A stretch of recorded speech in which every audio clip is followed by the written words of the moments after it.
ensino médio, semana 2 da apostila 4. Não vou colocar muitas figurinhas porque esse assunto é um assunto muito técnico, mas vocês vão entender. O neoliberalismo. Neo é um prefixo que significa novo. Liberalismo é um princípio, uma doutrina de economia política. Vamos voltar às raízes para entender o que é o novo liberalismo. Qual é o velho liberalismo? Bom, o velho liberalismo ele tem princípios no século 17, 18, principalmente com dois grandes nomes: o liberalismo econômico, Adam Smith, e o liberalismo político, John Locke. Esses dois autores são muito importantes que vocês leiam, pelo menos as ideias principais deles, para entender esses princípios do liberalismo. O liberalismo ele surge como uma grande crítica, uma oposição ao absolutismo. O absolutismo é aquele regime de poder político que vai se traduzir também em poder econômico por meio do mercantilismo, das práticas mercantilistas, de controle do Estado, o Estado que controla a sociedade, que controla a economia, cobra muitos impostos, não há espaço para o lucro, para a iniciativa particular, iniciativa privada, ou seja, é um obstáculo muito grande para grupos burgueses, para grupos de grandes comerciantes, mercadores, de profissionais liberais, médicos, advogados, né, da camada média urbana, se desenvolver. Era um obstáculo àquela sociedade de antigo regime e a estrutura do Estado absolutista. Então é nesse cenário, nesse contexto histórico, que surgem as ideias liberais. Esse é o liberalismo clássico. E o liberalismo clássico ele vai ser um componente importante das grandes revoluções, começando pela Revolução Inglesa, quando a burguesia assume o controle do parlamento inglês, depois de muito tempo de guerra civil, de idas e vindas, a adoção de uma monarquia constitucional que diminui o poder político do rei e da nobreza e aumenta o poder político, ou cria as condições para o poder político da burguesia. Depois, no século XVIII, com as ideias iluministas consolidando-se, nós temos o fim do pacto colonial, o controle dos estados europeus sobre as colônias na América, que vai ter um momento super importante, que é a Revolução Americana de 1776, quando se, pela primeira vez na história moderna, funda-se uma república, um estado que se baseia minimamente numa igualdade entre homens livres, entre cidadãos, a igualdade pela lei, a liberdade econômica, olha aí o liberalismo, né? E a fraternidade social. E, finalmente, a Revolução Francesa de 1789, que elabora ainda mais esses avanços dessas ideias no campo social. Então, nós temos aí um século das grandes revoluções, sobretudo o século XVIII, que nós estamos falando, que o liberalismo ele ganha muito espaço, ou seja, diminuir o poder do Estado sobre a sociedade, um Estado que era Estado absolutista, tirânico, ditatorial, o poder vindo pela herança, né, hereditariedade do poder, não havia eleições, não havia divisão de poderes, o cidadão estava oprimido pelo Estado. E aí a ideia do liberalismo tem muito a ver com os direitos individuais, o direito do indivíduo, e entre esses direitos, o direito à igualdade e o direito ao enriquecimento. Ou seja, a partir dessas revoluções, a ideia de Estado muda de função, de sentido. O Estado passa a ser aquele que garante a propriedade privada, aquele que garante as suas posses individuais, aquele que garante a sua propriedade sobre as coisas. Então é um Estado burguês. É sempre importante rever essa questão do Estado. O Estado é uma instituição política e jurídica que governa sobre um território, que elabora leis. Quem são os participantes desse Estado? Quem são os cidadãos desse Estado, os membros desse Estado? É importante você ter muito claro que ao longo da história nós tivemos várias experiências do que é o Estado, do que é esse poder centralizado. Então, olhando agora para esse nosso assunto, o neoliberalismo, nós vamos ver que após a Segunda Guerra Mundial, nós temos o modelo do Estado socialista soviético, que é um Estado grande, um Estado chamado por alguns de um Estado inchado, que controla a economia, uma economia planificada, uma economia sob controle e regulação total do Estado, e em alguns lugares apenas propriedades do Estado, não havia propriedade particular, empresas privadas, e em outros lugares com maior permissão, uma legislação mais, um princípio mais voltado para a ideia do Estado regulador, mas com iniciativas, empresas particulares, etc.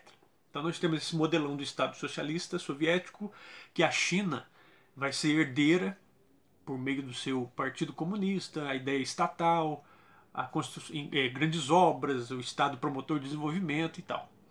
No mundo ocidental democrático, nós vamos também ter um Estado muito participativo, sobretudo o chamado Estado de bem-estar social.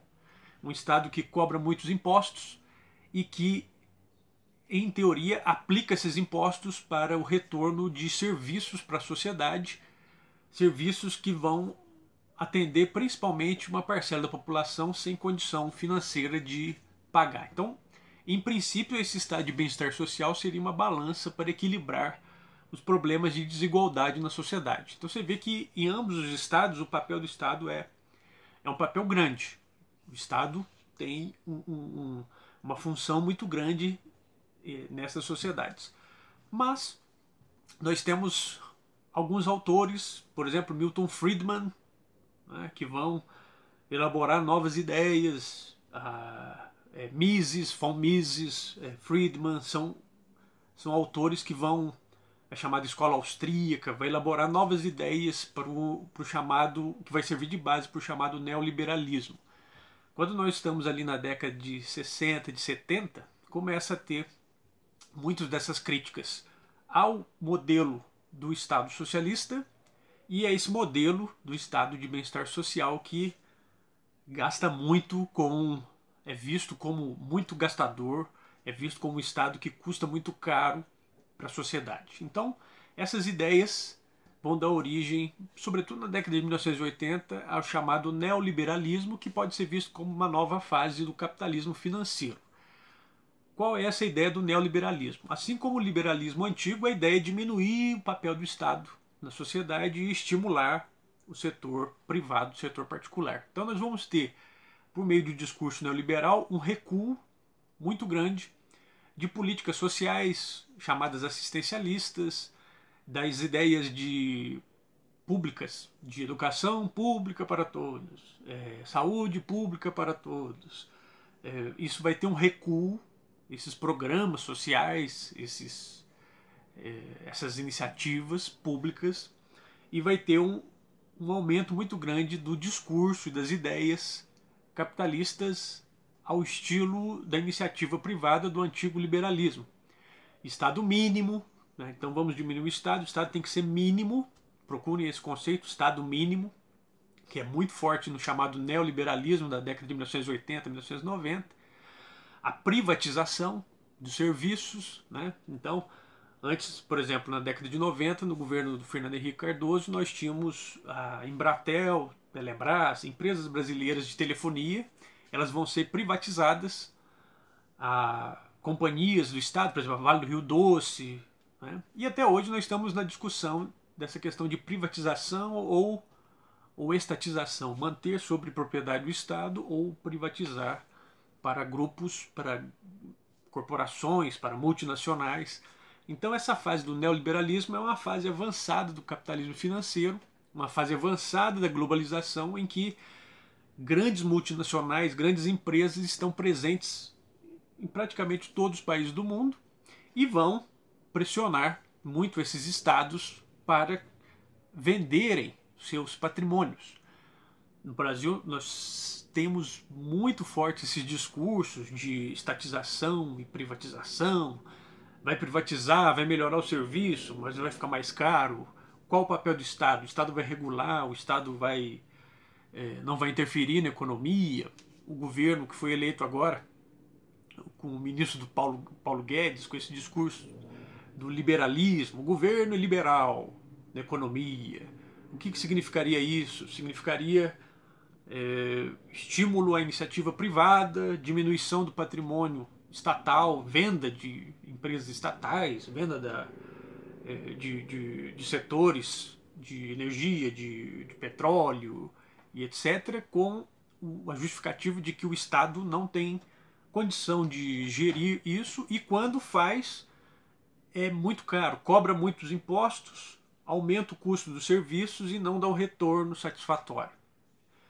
Então, os defensores da ideia neoliberal seriam, né, esses críticos à falta de qualidade nos serviços públicos, ao valor muito alto desses serviços, ao problema de cabides de emprego que o Estado usa essas empresas para gerar uma força política, para indicar parcerias políticas. Então, políticos usam essas empresas para benefício próprio.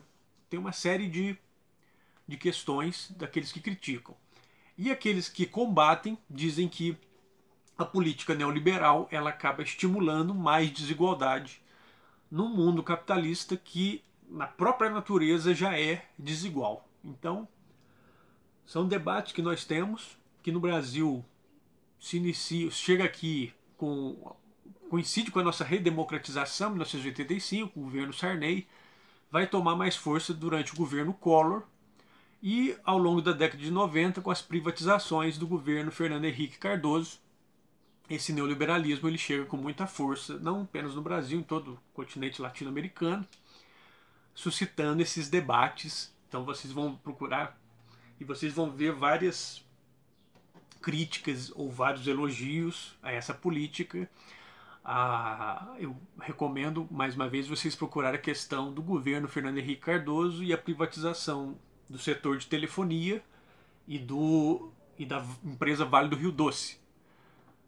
O preço que foi vendido pelo governo brasileiro e os lucros que foram obtidos por grupos particulares logo após essa venda. Então são debates que nós temos sobre esses princípios neoliberais que tem a ver com essa ideia do Estado mínimo. Tá? Então, Estado mínimo, iniciativa privada, favorecimento ao ideal empresarial, de investimento, a ideia de desamarrar a economia, quase não havendo regulação, um Estado mínimo mesmo. Né? Mas você vai ter outras visões que consideram um balanço entre essas duas realidades. Um aumento do Estado para regular, controlando a economia, um recuo do Estado, um Estado mais próximo do Estado mínimo, permitindo mais liberdade econômica. Então nós vamos ter esse debate sempre, não apenas no Brasil, no mundo inteiro se debate essas questões, certo? Então é isso. Bons estudos, boa semana 2. É um assunto interessante que é a pauta. Principalmente quem consome muitos produtos de tecnologia deve dia a dia enfrentar esses assuntos, compra de produtos, importação, protecionismo, taxas sobre produtos importados, etc. Por que produto importado é tão caro? Né? Então dê uma olhadinha nesses princípios do neoliberalismo e vamos debatendo aqui, certo?